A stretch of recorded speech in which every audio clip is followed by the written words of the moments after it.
이 시각 K스탁 두 분의 멘토와 함께합니다. 오늘은 한국경제연구소의 강준영 멘토 그리고 베스트인베스트의 이상로 멘토가 나와 있습니다. 어서 오십시오. 네, 안녕하십니까? 네, 반갑습니다. 사실 개인적으로는 두 분 나올 때가 제일 재밌습니다. 두 분이 싸우시거든요, 하다가. 네. 오늘 시장이 안 좋으니까 너무 크게 싸우시지 마시고 네. 좋은 의견들 많이 전해주시길 바라고요. 첫 번째 이슈부터 저희가 좀 보겠습니다. 오늘 시장이 하락하고 있는 가운데 뭘 좀 봐야 되는지.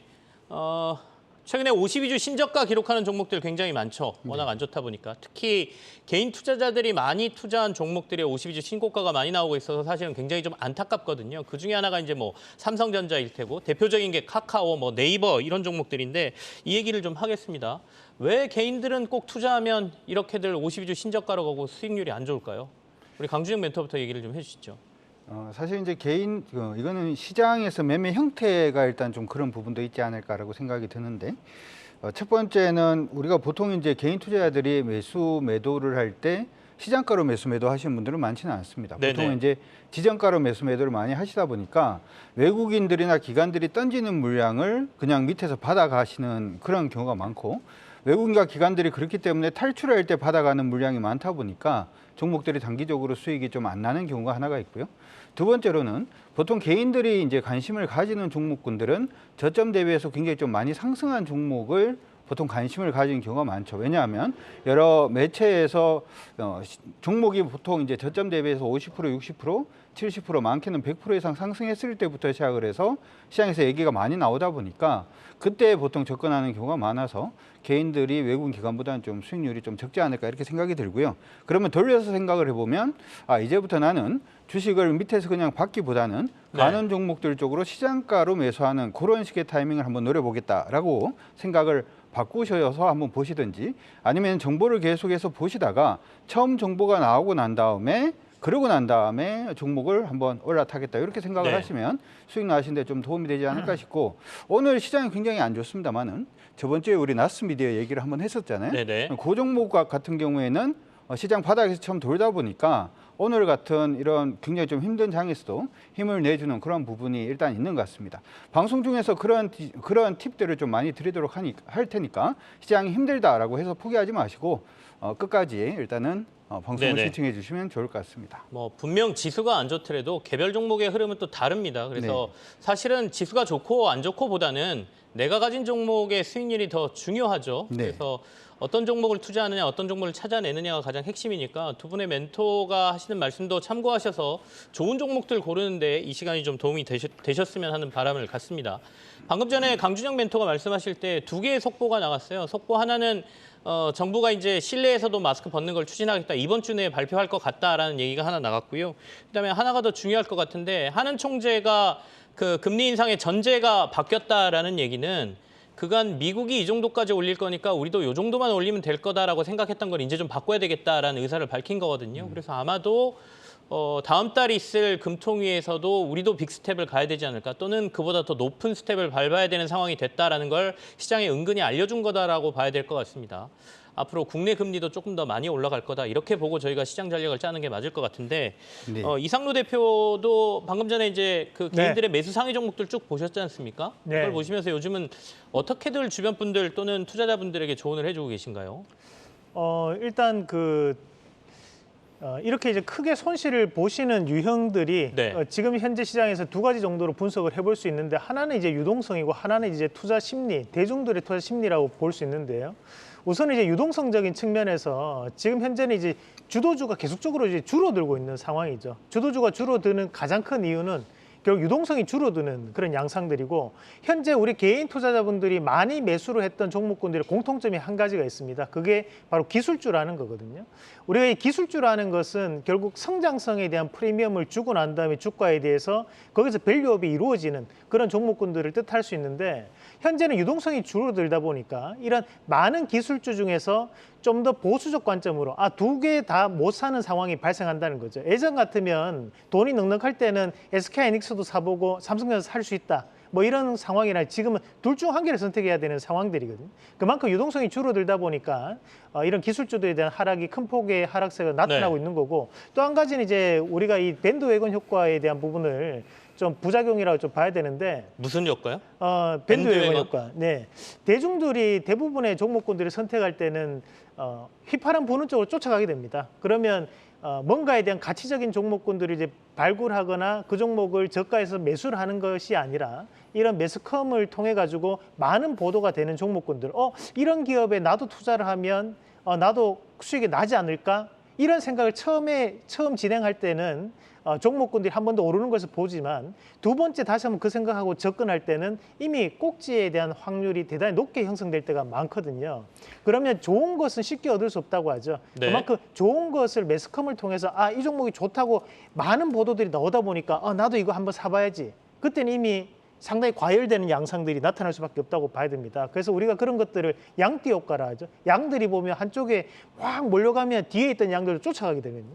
그런 부분에 순진한 양이 우리나라 지금 개인 투자분들 아직까지 많으신 게 아닌가라는 좀 생각을 해봤고 그렇다 보니까 네. 이런 많은 매스컴을 타면서 노출되는 종목군들보다 조금은 역발상적인 차원에서 접근하는 전략이 지금은 필요하지 않나라는 말씀을 좀 드리고 싶네요. 군중 심리에 따라서 사는 것들 이런 네, 것들에 맞습니다. 대한 문제점을 좀 지적해 주신 것 같고요. 정말 좋은 주식들 따로 찾아라 그렇게 쉽게 찾을 수 없다라는 말씀을 해주신 것도 같은데 삼성전자 얘기는 좀 따로 해보죠. 어제 이제 이재용 부회장이 네. ARM이라고 하죠. ARM. 네. 그러니까 시스템 반도체에서 특히 그 모바일 AP 칩의 시장 점유율 90%, 그러니까 설계도를 가진 회사예요. 이 회사에 대한 인수 가능성을 살짝 언급했단 말이죠. 네. 선정희 회장이 다음 달쯤 올 것 같은데 오면은 아마 인수 제한과 관련된 얘기를 할 것이다라는 얘기인데 하게 된다면 좋겠죠. 근데 어떻게 하느냐의 문제도 있는 것 같고 오늘 주가의 반응 보면 아직은 뭐 우리가 거기에 따라서 살만한 건 아닌 것 같다라는 의견을 보여주는 것 같은데 해석을 어떻게 하고 계시나요? 일단 기본적으로는 하기 어려울 것 같다라고 시장에서는 일단 판단하는 것 같습니다. 네. 예전에 SK 하이닉스에서도 그런 부분에 대한 얘기들이 일단 있었습니다만은 사실은 삼성 혼자서 이 부분의 기업들을 인수하기는 굉장히 어렵죠. 왜냐하면 우리가 보통 이제 그 설계 반도체를 하게 되면 설계도라든지 도면 자체가 필요한데 네. 기본적으로 이 도면을 제공하는 회사가 바로 이 회사이기 때문에 바로 독점 부분에 일단 걸릴 가능성이 높고요.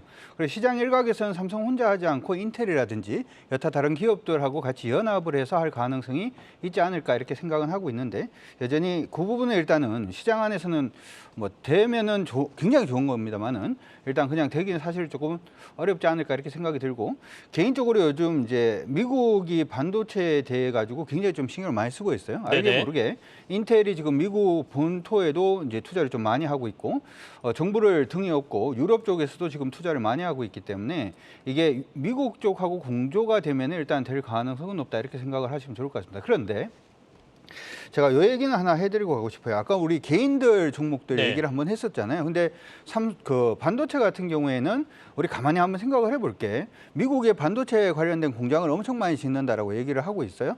두 번째로 생각을 해볼 거는 지금은 반도체가 그러면은 공급이 우위인가 수요가 우위인가를 한번 생각을 해보면 지금 공급이 우위잖아요. 근데 미국에다가 공장을 그렇게 또 많이 짓게 되면은 반도체 가격은 올라갈 가능성보다는 향후에 경기가 호황이 된다라고 하더라도 빠질 가능성이 높고 메모리가 반도체부터 시작을 해서 가격이 빠진다는 얘기 자체는 삼성전자는 향후의 미래 자체가 아직까지는 좀 정치적이라든지 여러 부분에서 좀 불투명하다 이렇게 생각이 저는 개인적으로 좀 듭니다. 그래서 삼성전자 투자하시는 분들은 굉장히 긴 호흡으로 좀 보셔야 될 가능성이 높지 않을까 이렇게 생각이 들고요. 반대로 아까 봤던 종목들 네네. 중에서 저는 차라리 여러분들이 지금 삼성전자보다는 카카오라든지 네이버 쪽에 조금 더 관심을 좀 가져두시는 게 어떨까 싶습니다. 만약에 그들 종목에서 관심을 갖는다라고 하면 이상로 대표께서께는 이 질문을 하겠습니다. 삼성전자는 이제 앞서 뭐 대충 말씀해 주셨으니까요. 오늘 ARM 인수와 관련된 얘기가 나오니까 국내에 이른바 시스템 반도체 업체들의 주가는 좀 강합니다. 그중 그 대표적인 게 이제 가온칩스 같은 건데 그런 종목들은 좀 둘러봐도 될 것 같습니까? 지금 앞서 이제 우리가 현재 시장이 유동성이 줄어들고 있다는 것에 대해서 좀 더 포커스를 맞춰야 될 것 같습니다. 결국에는 갈 수 있는 종목군들이 있더라도 이 많은 종목군들이 다 갈 수 있는 시장은 아니라고 봐야 되거든요. 그러면 그중에서 선별적으로 갈 수밖에 없고 그리고 그중에서 대표적인 기업들만 갈 수밖에 없다고 봅니다. 그러면 다른 여타에 관련된 시스템 반도체 기업들에 대한 부분에서는 결국 순환매적인 차원이라고 제한적 상승이라고 저는 판단하고 다만 삼성전자에 대한 이런 이슈 자체가 오늘 시장에서는 별다른 영향을 주지 못하는 것처럼 보이지만 그 내면에는 수급적인 공백이 더욱더 크게 작용한다라고 판단하거든요. 그러면 저희가 현재 접근하는 부분에서는 가격적인 부분을 봤을 때 현재 삼성전자가 이런 호재가 성사된다면 저렴한 가격인가 아니면 비싼 가격인가 그것을 우리 개인 투자분 좀 생각할 필요가 있을 것 같아요. 그러면 결국 지금 현재 공매도량이 늘어나면서 삼성전자에 대한 주가가 빠졌다면 지금 이런 호재가 다시 한 번 더 주가에 대한 하방 경직성을 보일 수 있는 그런 구간이 될 수 있다고 봅니다. 수급은 결국 바뀔 거니까요. 네네. 그런 관점에서 가격적인 부분에서 삼성전자를 매매하는 방법은 저는 긍정적이다. 다만 단기적인 트레이딩 관점으로 접근하기보다 삼성전자에 대한 가격이 이 정도 빠졌다면 충분히 지금은 모아갈 수 있는 가격 권역이라는 관점에서 다른 여타의 시스템 반도체 보지 마시고 네네. 삼성전자를 픽으로 하시는 것이 저는 좋다는 말씀을 드리겠습니다. 알겠습니다. 다른 국내 시스템 반도체 업체들보다 그냥 삼성전자 보는 게 차라리 낫겠다. 네. 라는 의견을 주셨습니다. 두 번째 이슈로 넘어갈게요. 반도체 얘기를 저희가 쭉 했고요. 이제 환율입니다. 환율이 1,400원이 아니라 거의 1,410원까지 오늘 가는 모습이거든요. 워낙 달러 강세가 나오고 있고 0.75% 이제 어떻게 보면 돈의 값을 미국에서 올려버렸기 때문에 결국엔 따라갈 수밖에 없는 상황인데 이 환율이 원화의 약세가 나올 경우 국내에서 수혜를 받을 만한 업종들이 이제 찾는 게 더 중요해진 것 같습니다. 대표적인 게 이제 보통 자동차라고 했고 최근에는 의류 같은 데들은 좀 환율의 수혜를 받을 거다 이런 얘기가 나오는데 여기에 대한 의견들을 좀 듣죠. 우리 강준영 멘토부터 얘기 좀 해주시죠. 예, 이번에 이제 그 FMC 그 얘기가 네. 나오고 난 다음에 굉장히 재미있는 것들 중에 하나가 경기 자체는 좀 떨어질 것으로 봅니다만은 PC 개인 소비 지출 자체는 차라리 증가할 것으로 지금 보는 그러한 시각이 좀 있죠. 사실은 이제 금리가 올라가기 시작을 하면 뭐 기본적으로는 개인 소비 지출 자체가 좀 떨어지는 것이 정상적일 거잖아요. 왜냐하면 네. 가처분 소득이 줄어드는 그런 모습이 나타날 텐데, 그러니까 미국 안에서의 소비 자체는 그냥 견조하고 다른 나라의 소비 자체는 강달러로 인해서 완전히 그냥 부러뜨려 버림으로 인해서 CPI가 떨어지는 그러한 식의 현상 자체를 개인적으로는 미국이 좀 노리는 부분이 아닌가 이렇게 생각이 듭니다. 일단은 원달러 환율이 좀 강세 움직임을 보이게 되면 가장 쉽게 생각할 수 있는 부분은 첫 번째로는 이제 달러 빚이 많은 회사들, 소위 말해서 이제 항공주라든지 이런 회사들은 네. 비행기를 가지고 올 때 일단은 리스로 보통 가지고 오는 경우가 많고요. 그런 부분으로 인해서 부채가 좀 그 원화 베이스로 봤을 때 비용 부담이 좀 많이 증가할 가능성이 높다라는 걸 네. 일단 좀 부담이 되는데, 두 번째로 그냥 단적으로 다르게 좀 생각을 해보면 미국 현지에 공장이 있는 회사라든지 아니면 미국 현지의 판매 매출 비중 자체가 높은 회사의 경우에는 달러가 강세로 가면은 물건 판매 자체가 그대로 유지가 된다라고 하더라도 혹은 소폭 감소를 한다라고 하더라도 실적이 굉장히 좋아지는 그러한 부분의 모습이 나타날 수 있을 것 같습니다. 자, 종목을 일단 체크를 한번 해보면 우리 타이어 관련된 종목들 중에서 한국 타이어가 미국에 일단 공장이 있기 때문에 여러분들 관심 가져 놓으시면 좋을 것 같고요. 네네. 방금 이제 자동차 얘기를 좀 해주셨는데 자동차 안에서도 화신이라든지 SL 같은 경우에는 수혜를 좀 받아볼 수 있을 것으로 예상을 하고 있습니다. 좀 더 나아가서 생각을 해보자면 미국 내의 현지 공장들 중에서 이제 태양광 관련된 부분, 신재생 부분이 확대가 된다면은 하나솔루션 같은 경우에도 하나큐셀이 미국 내에 공장을 일단 가지고 있기 때문에 네네. 수혜를 봐줄 수 있을 것 같고, 바이오 쪽은 약간 좀 애매합니다만은 우리가 셀트리온 헬스케어 같은 경우에도 미국 내에 판매가 요즘 좀 증가를 하고 있는 모습이 나타나고 있기 때문에 섹터를 다시 돌려서 이제 정리를 해서 말씀드리자면 지금 부분에서 방금 이제 말씀해 주셨던 자동차가 됐던 반도체가 되었던 이런 식으로 섹터를 나누시기보다는 미국 내에 현지 매출이 많이 증가할 수 있는 기업들을 따로 그룹핑을 하셔서 네. 방금 말씀해 드린 것처럼 종목들을 한번 살펴보시는 게 좀 더 도움이 되지 않을까 싶습니다. 방금 전에 말씀하신 미국의 현지 공장을 가지고 네. 있는 회사들 어떻게 보면 IRA하고도 직접 연관이 있거든요. 네. 한번 그 통계를 내보시는 것도 굉장히 재밌겠다 싶고요. 저도 지금 주변에 뭐 매니저들이나 애널리스트들에게 그 통계를 조금 내보고 재밌는 통계가 있으면 좀 한번 가지고 나와달라 이렇게 얘기를 했으니까요. 저희가 데이터를 좀 수집한 다음에 가능하면 이 시간대에 한번 여러분들께 소개드리면서 우리가 관심 가질 만한 회사들 찾아보는 것도 좀 좋을 것 같습니다. 다음 이슈로 넘어갈까요? 방금 전에 이제 환율 이슈는 또 저희가 지난번에도 한번 얘기를 했으니까 세 번째가 이제 폭등하는 정제 리튬 가격인데 사실 리튬 가격이 하루 이틀 아닙니다. 이거 오르고 있다는 얘기는 결국에는 2차 전지에 들어가는 광물들에 대한 가격이 이렇게 폭등을 하게 된다라면 시장에서 관심은 결국엔 폐배터리 재활용입니다. 이 재활용해서 이 광물들을 어떻게든 더 확보해야 되겠다는 얘기니까 이상로 멘토하고 한번 이야기해 볼까요? 지난번에도 한번 이 폐배터리 순환과 관련돼서 한번 네, 맞습니다. 말씀을 해주셨어요. 네. 우리가 이제 지난 시간이었습니다. 지난 시간에 이제 환율하고 우리가 이제 이 리튬 가격에 대해서 이 1,400원은 시간적인 부분의 문제지 결국 올 수밖에 없는 자리다. 대신 1,500원대까지는 가지 않을 것이다라는 말씀 드렸고, 마찬가지로 지금 현재 우리가 지금 수산 리튬 관련주가 오늘 또다시 한 번 더 강세를 보이면서 급등 양상을 좀 보이는데, 현재 이쪽이 주도주라 봐야 됩니다. 그러면 우리가 지금 현재 섹터군 안에서 봤을 때 수산 리튬 관련주가 하나의 100점짜리 주도주 패턴이면 그 바로 뒤에 투스텝으로 나올 수 있는 거 폐배터리 관련주들이에요. 폐배터리는 한 가지 약점이 있는 것이 국산화가 잘 이루어진다면 결국 폐배터리 관련주들은 상대적으로 좀 더 약세를 보일 수 있다는 거죠. 왜냐하면 그만큼 국산화가 잘 돼버리면 우리가 굳이 폐배터리까지 써야 되냐는 이런 회수율이 낮은 부분까지 신경 쓸 겨를이 있나라는 얘기가 나올 수 있으니까요. 다만 여기에 대한 변수가 한 가지가 존재한다고 보는데, 지금까지 우리가 2019년도에 이 국산화를 이루어냈던 것이 바로 반도체 국산화 관련주들이었습니다. 그럼 반도체 국산화 관련주들이 한번 시세를 내기 시작해서 약 500%, 1000%까지도 올라가는 그런 모습들이 나타났었거든요. 뭐 SNS텍이나 동지세미캠 같은 기업들이 가장 대표적인 기업들이었다면, 우리가 현재 이 수산 리튬 관련해서 2차전 소재에 대한 국산화가 이루어지고 있는데, 지금 금양이나 미래나우텍 같은 기업들이 지금 2배, 3배 내지 상승세가 나타났어요. 네. 여기까지는 민간에서 이루어냈던 성과라고 봐야 됩니다.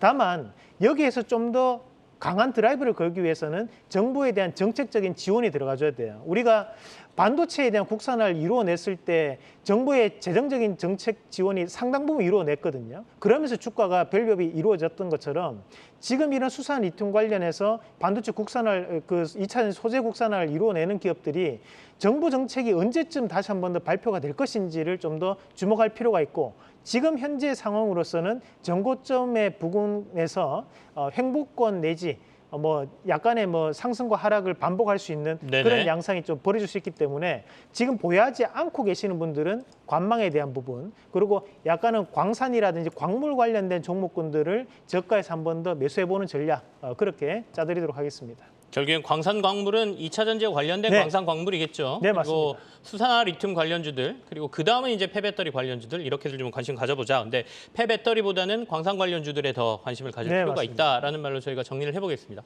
다음 이슈로 넘어가죠. 다음 이슈 저희가 뽑은 게 이제 푸틴입니다. 앞서 제가 이제 오프닝하면서 말씀드린 게 시장이 불확실성 제일 싫어하는데 지금 시장의 가장 큰 불확실성이 푸틴이다, 이런 얘기거든요.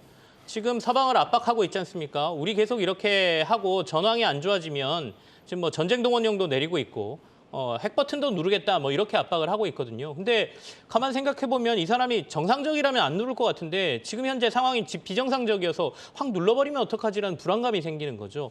이 이슈에 대해서는 우리 어떻게 보고 계십니까? 저는 사실 이제 이번에 그 얘기가 나는 게 모든 수단을 강구하겠다, 뭐 네. 이런 식으로 지금 얘기를 하고 있고, 제 동원령 자체도 지금 얘기가 나오고 있는데, 뭐 이런 부분을 일단 분석을 할 때 모든 수단을 강구한다라고 하는 부분에서 버튼 누르는 것까지 한번 생각을 하겠다. 그 이전에 이제 발언을 보게 되면 푸틴이 그 서방에서 핵위협 자체를 자기들한테 하고 있다, 뭐 이런 얘기를 했기 때문에 그쪽 버튼 관련돼서 시장에 관심이 조금 많은 것 같은데요. 저는 개인적으로 어떻게 생각이 좀 드냐면, 가스관 밸브 잠근 거 있잖아요. 네네. 이 부분 자체를 일반적인 협상으로는 풀지 않겠다라는 식으로도 저는 해석이 좀 가능하지 않을까라고 생각이 듭니다. 우리가 보통 생각하는 부분은 최근 들어서 우크라이나가 러시아에 대해서 뭐 동북부라든지 하는 부분의 영토를 좀 많이 이제 회복을 하고 하는 모습이 일단은 보이고는 있습니다만은, 날이 추워지면은 유럽에서 일정 부분의 조정안 자체가 개인적으로 나오지 않을까 이렇게 생각이 드는데, 이 부분에 대해서 푸틴이 강하게 일단은 먼저 뭐 선수를 하나 떠둔 그런 부분이기 때문에 우리가 봐야 되는 부분은, 제가 생각을 할 때는 핵을 볼 게 아니라 지금 부분에서는 다시금 풍력이라든지 아니면은 유럽에 LNG를 공급할 수 있는 조선이라든지 네네. 하는 쪽에 대한 시그널을 지금 주고 있는 게 아닌가 이렇게 생각이 들고요. 실질적으로 오늘 시장의 반응을 보게 되면 사실 이제 동원령을 내린다든지 아니면 하는 부분에 얘기가 나오게 되면 방산주들이 굉장히 강하게 오르는 것이 일단은 합당하다 이렇게 생각을 할 수가 있는데, 에너지 관련된 종목이 오늘 시장이 약세인데도 불구하고 강하게 반등하고 있는 부분은 푸틴에 대한 얘기에 대한 해석을 에너지의 대란 자체가 조금 더 길어질 가능성이 높다, 아니면은 이 갈등 자체가 극심할 가능성이 높다라고 시장은 일단 인식을 하고 있는 것으로 개인적으로는 판단하고 있습니다. 그렇기 때문에 푸틴에 대한 부분에서는 이제는 방산을 보시기보다는 에너지 쪽으로 다시 한 번 더 선회하셔가지고 종목을 한번 찾아보시는 게 어떨까 싶습니다. 사실은 전쟁에 대한 불안감을 말씀드리기 위해서가 아니라 시장의 지금 불확실성으로 미국 언론들이나 서방 언론들은 굉장히 크게 보도를 했었거든요. 네. 그렇기 때문에 시장의 어떤 변수 중에 하나로 지금 푸틴 얘기를 저희가 드리는 거고 약간 벼랑 끝 전략, 북한이 했던 벼랑 끝 전략을 그대로 푸틴도 하고 있는 것처럼 보이잖아요. 개인적으로는 이건 벼랑 끝 전략은 아닌 것 같습니다. 왜냐하면 유럽 같은 경우에는 그 러시아의 천연가스가 한 40% 이상 지금 차지를 하잖아요. 근데 지금 이제 요즘 보니까 벌써 이제 북반구는 이제 쌀쌀해지기 시작을 했습니다. 네네. 조만간 이제 난방이라든지 하는 부분, 그리고 이제 전기 사용 자체가 이제 급증하는 겨울철이 이제 다가오기 시작을 하는 건데, 이 상태에서 유럽이 우크라이나를 위해서 인도적으로 우리가 추이를 감소하겠다. 뭐 아니면 지금 영국 같은 경우에는 전기료라든지 에너지료의 일정 부분을 국가가 빚을 내서라도 일정 부분을 해결하겠다 이렇게 얘기를 했는데, 네네. 인도적인 부분하고 지금 경제적인 부분, 자국의 국민들의 고통을 받는 부분하고를 한번 생각을 해보면 벼랑 끝으로 간다라는 생각은 안 들어요. 왜냐하면 북한 같은 경우에는 아무것도 없는데 그냥 막 이렇게 벼랑 끝으로 가는 모습인데, 푸틴은 사실은 겨울이라고 하는 부분을 믿는 게 있기 때문에 협상 카드로서 먼저 꺼낸 게 아닌가, 개인적으로 그렇게 생각을 하고 있습니다. 알겠습니다. 어쨌든 러시아하고 우크라이나 전황은 지금 좀 바뀐 상황이에요. 우크라이나가 많은 부분을 수복하고 있고 러시아가 전쟁에서 좀 밀리고 있다는 게 이런 발언에서도 저희가 좀 얻을 수 있는 거죠. 실제로도 그런 상황이어서 전쟁 동원연도 하고 뭔가 더 크게 해보겠다라는 얘기를 지금 하고 있는 상황이고, 이런 걸 도리어 투자 쪽으로 봤을 때는 아까 말씀하신 것처럼 풍력이라든지 관련된 다른 신재생에너지 쪽으로 관심을 돌리는 게 차라리 낫겠다, 전략적으로, 저희가 투자 전략적으로 이렇게 말씀을 해주셨네요. 마지막 이슈를 좀 볼까요? 마지막 이슈가 이제 BTS 관련입니다. 오늘 하이브의 주가가 많이 빠지고 있는데 이거는 국방부 차관의 발언 때문이죠. 국방부 차관이 병역 특례와 관련돼서 일반적인 거하고 특히 구분해서 생각할 건 없다. 병역의 의무가 있는 게 맞고, 최근에 했던 국민들에 대한 여론조사 같은 경우에는 이거를 전체 여론이라고 보기도 힘들고 한 50대 50 정도로 보고 있다. 이렇게 발언을 직접적으로 하고 있던데, 이 이슈는 저희가 어떻게 봐야 될까요? 나올 때마다 이제 하이브 주가는 오르락 내리락 하고 있지 않습니까? 네. 이상로 멘토부터 얘기해 주시죠. 아니, 뭐 그 여론조사를 뭐 활용하지 못할 것 같으면 여론조사 할 필요가 없죠. 뭐하러 했냐 이런 얘기도 하죠. 네, 사실. 맞습니다. 그것을 지금 현재는 국회에서 하는 부분도 많고 그렇기 때문에 우리가 그런 것들 일일이 다 귀담아 들을 필요는 없는 것 같고요. 다만 이제 우리가 지금 현재 BTS에 대한 문제가 하루 이틀에 대한 문제는 아니거든요. 뭐 계속적인 언론에서도 그렇고 계속 이런 문제를 좀 부추기는 면이 또 없지 않아 저는 있다고 봅니다. 하지만 이제 주가라는 것은 실질적으로 이 수급에 대한 부분 자체가 이제 들어오고 나가고에 따라서 주가가 바뀔 수 있는 부분인데, 저는 이 부분인 것 같아요. 결국에는 하이브에 대한 주가를 보더라도 BTS 그만큼 차지하는 비중이 높기 때문에 주가가 지금까지 하락을 해왔던 거고, 네. 대신에 군대를 가고 안 가고에 대한 부분 자체로 지금 등락이 거듭하는데 이거는 큰 시세가 나타나기는 힘든 부분이거든요. 결국에는 재료에 대한 작은 재료들이 노출되면서 주가는 움직이는 부분이니까 이미 추세는 하락 구간 안에 놓여 있다. 뭐 BTS 군대를 안 간다고 해서 여기서 갑작스럽게 급등 나올 수 있는 그런 해당 행위는 아니기 때문에 거기서 관심을 조금 더 떨어져서 좀 생각을 하시면서 저는 관망에 대한 포지션을 좀 유지하는 전략 필요하다고 말씀을 드리겠습니다. 하이브만 얘기하지 말고 그러면 엔터주로 더 확대해서 한번 얘기해 볼까요? 강주정 멘토께서는 하이브는 일단 뭐 군 얘기만 나오면 올랐다 내렸다 반복을 하니까요. 확실한 게 나올 때까지는 좀 변수가 될 것 같고, 나머지 엔터주들은 어떻게 보십니까? 동반해서 오늘 좀 약세를 보이긴 하는데 그나마 SM은 최근에 있었던 이슈 때문에 좀 유지하는 것 같고요. 제 마음을 어떻게 읽으셨는지 모르겠습니다. 저는 사실 이제 하이브에 대한 악재 부분은 다른 엔터주에 대한 기회다 이렇게 생각을 하거든요. 앞서서 우리가 얘기를 할 때 미국 내에 이제 매출이 발생할 수 있는 기업들에 대해서 한번 생각을 해보자라고 말씀을 해드렸는데, 사실 이제 우리 그 걸그룹이 됐던 아니면 K-팝 같은 경우에 미국이라든지 유럽에서도 이제 굉장히 좀 많이 알려져 있는 그런 부분이고, 얼마 전에 이제 바이든 대통령께서 이제 팬데믹이 끝났다 뭐 이런 얘기들도 일단 좀 하신 것 같은데, 콘서트라든지 하는 부분도 일단 기본적으로 정상화가 되기 시작을 하면 달러를 흡수할 수 있는 가장 네. 좋은 요인이 되지 않을까 이렇게 생각이 듭니다. 최근 들어서 YG 엔터테인먼트 굉장히 좀 낙폭이 커지고 있는 그런 모습이 나타나고 있는 그러한 상황인데요. 하이브 얘기가 나오면서 낙폭이 조금 더 커지고 있기 때문에 이건 어떻게 보면은 향후에 매출이 인플레이션이 생긴다라고 하더라도 가수들이 노래 부를 때 뭔가 철강이 들어간다든지 아니 시멘트가 들어가는 부분은 아니니까, 이렇게 한번 생각을 해본다면 충분히 이제 그 하이브의 악재는 지금 YG 엔터테인먼트가 됐던 이런 종목에 대한 네. 매수의 어떤 찬스를 한번 체크를 해보시는 것도 나쁘지 않을 것 같습니다.